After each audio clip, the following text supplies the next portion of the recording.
Hello, everybody. Welcome back to Precalculus. Today we're in Chapter 5, Section 3, and Part 1, and we're going to be graphing the sine and cosine graphs.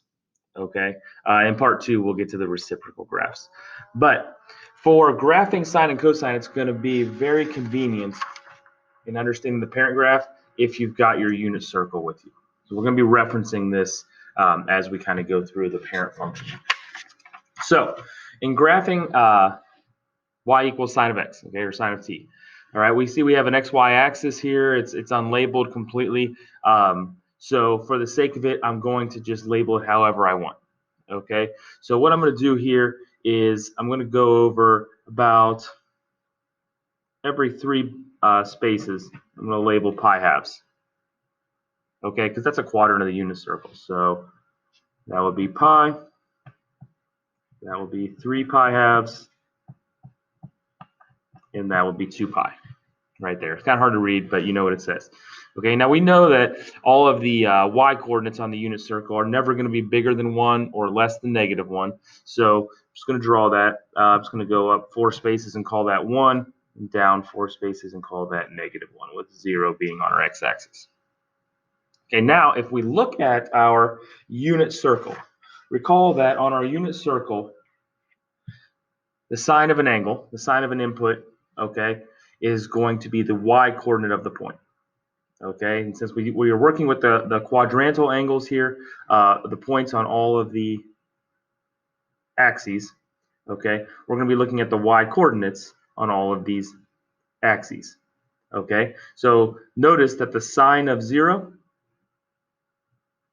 is 0. So we're going to go ahead and plot that right there. It's kind of hard to see, but you know where it's at. Now, if we look back, say, okay, well, the sine of pi halves, if we input the angle pi halves into sine, we get out 1. So the sine of pi halves is 1. The next one, the sine of pi, y coordinate, 0. And we can keep this trend going. The sine of 3 pi halves, -1.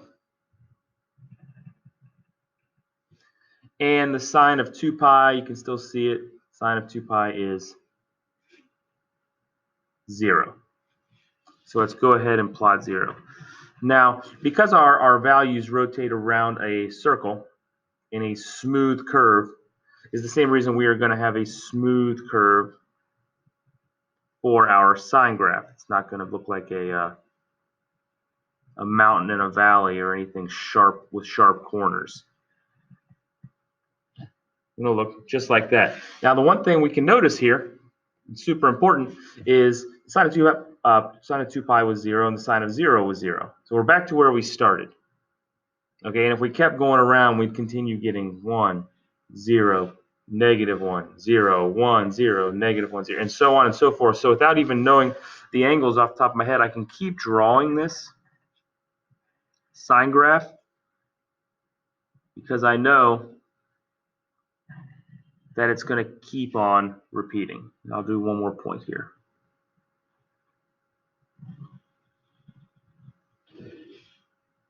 Okay, we can see 2 pi's right there, 5 pi halves, 3 pi, etc. Okay, so now that's important to understand that the sine graph is going to continue to repeat and continue to kind of oscillate around the x-axis here.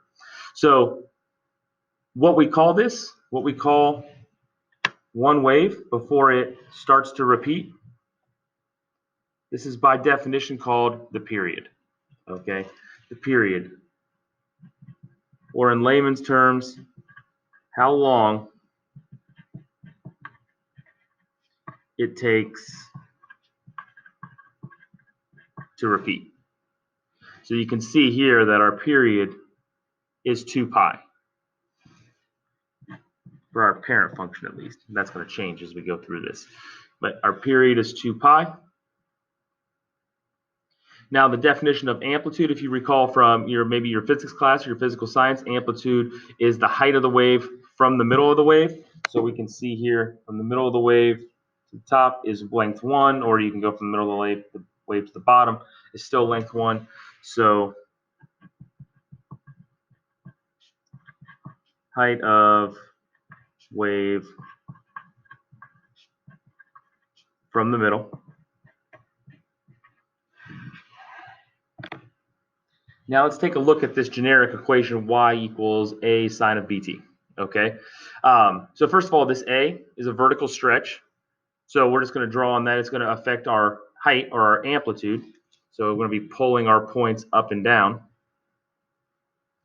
Okay, so the amplitude is always going to be the absolute value of a, since height's always positive. So it's going to be absolute value. Now, period. We know that from previous sections in graphing, and we'll talk more about this later as well, but from previous sections in graphing, B is going to affect, because it's on the inside, the horizontal component. It's going to be some kind of horizontal stretch or shrink, which means it's going to affect our period, how long it takes our graph to repeat. And because the bigger the number in here, the faster this is going to repeat,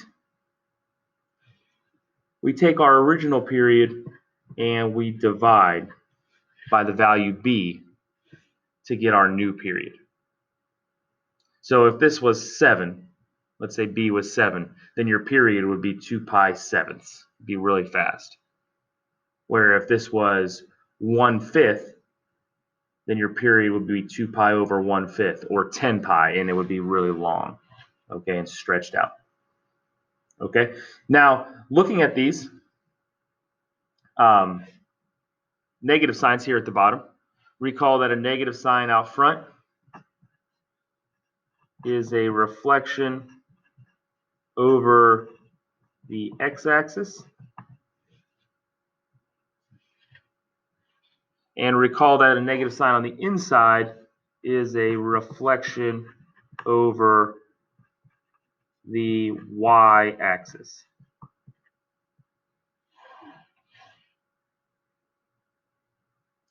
Okay, lastly, let's talk about the symmetry of this graph.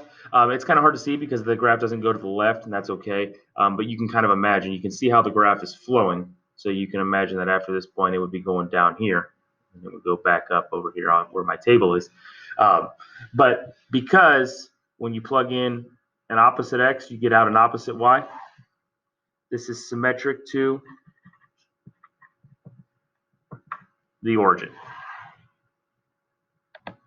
Okay, so let's pop over and do some examples here. So before we do, let's recall and let's kind of get the general form of our graph. We know that any trig function is going to be y equals a times f of b times x minus c plus d. You may remember seeing that in graphing sections earlier in the year. Well, let's apply this to, let's let our function f be sine, cosine, tangent, secant, cosecant, cotangent, whatever that may be. Okay, all of our trig functions. And let's define these letters now. So A is going to be our amplitude.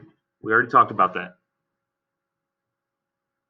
We know that D is going to be our vertical shift, our up and down shift. We know that B is going to affect our period. Okay, you may even want to refer to it as a horizontal stretch or shrink. And C is going to be our horizontal shift, but in trigonometry with trigonometric functions, we call this our phase shift. It still means left-right.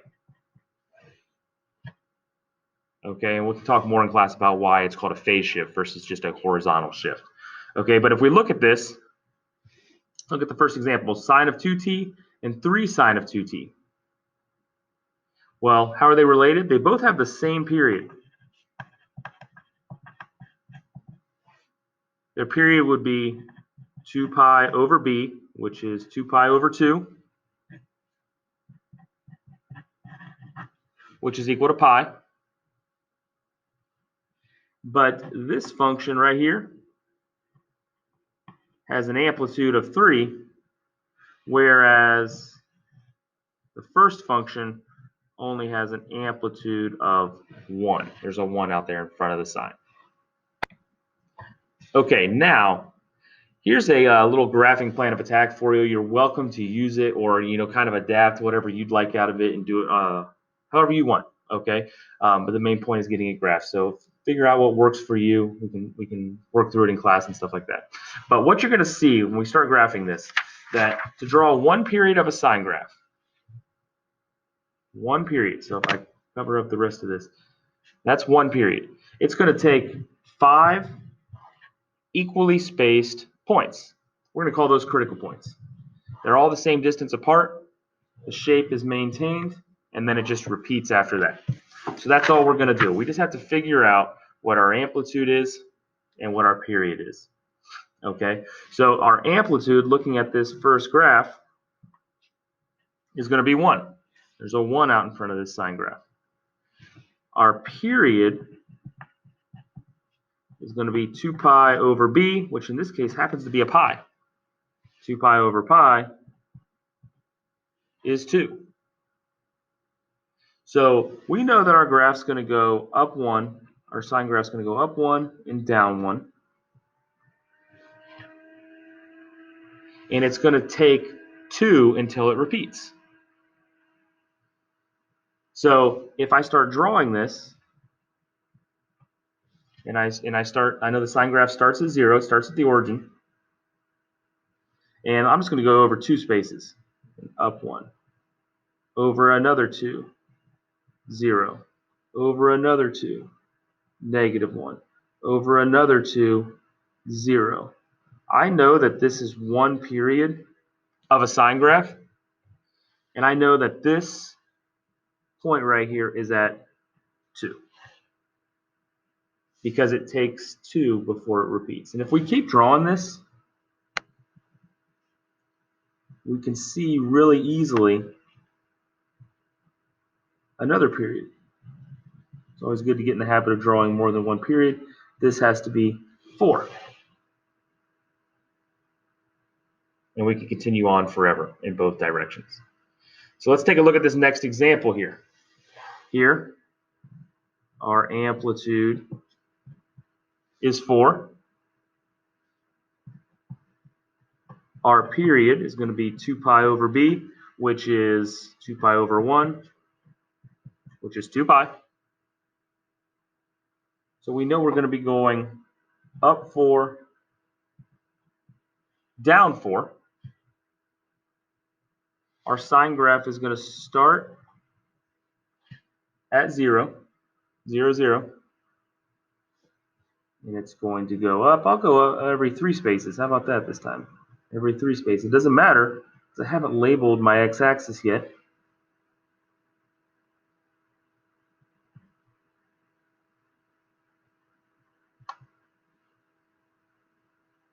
And we can see here I've got a nice smooth sine curve. I label this on the x-axis as being 2 pi. Now you can see that my period is 2 pi. I've got an amplitude of 4. And we can continue this trend on. No big deal. I'm going to run out of space before I get another period in. That's okay.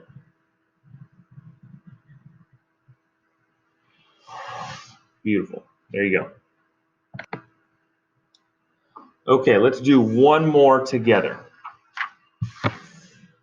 So here we go. We know that we have an amplitude of 3. We're going to go up 3, down 3. Our period is 2 pi over b, which is 2 pi over 2 pi thirds. But you guys know how to divide fractions. 2 pi times 3 over 2 pi, which means our 2 pi's are going to cancel. Our period is going to be 3. And notice we still have this negative on the outside, which we can recall is a reflection over the x-axis. And you will see how that kind of makes everything work out. So we know that our sine graph is going to start at 0, 0. That's awesome. Hopefully you're getting pretty good at that. Now, our amplitude's 3, so we're going to be going up 3 and down 3. But we got this reflection over the x-axis, where normally we would draw our sine graph, we would go over and up. But because we're reflecting over the x-axis, we're going to start by going over and down. Okay, so over and down. I'm just going to go 2 spaces for every critical point here. Does not matter. Whatever floats your boat. But if I label this right here 3, it's kind of hard to see. It's 3. And I draw my nice smooth sine curve. You can see that I have a sine curve with a period of 3, an amplitude of 3, and it's been reflected over the x-axis. It's starting by going down, and then it jumps right into its shape. So here's what's going to happen. You'll notice that the very first thing we did, sine, and we proved it using the unit circle, and you can rewind your video if you need to. This page looks exactly like what you're going to have to do here for cosine. So I'm going to ask you guys in a second to pause the video and do the cosine graph with the exact same process that we did the sine graph, but we're going to be using different coordinates on your unit circle. You'll also notice that we did some graphing of the sine graph. I'm going to ask you guys to finish graphing the practice cosine ones. So for class, next time I see you guys in class, I need you guys to have all of the cosine pages done, and you can stop after you finish the cosine pages. Okay, but if you need to, rewind your video, reference whatever parts you need to, but you should come with all of this completed and the cosine page completed as well. Bring your questions to class. I look forward to helping you. Good luck.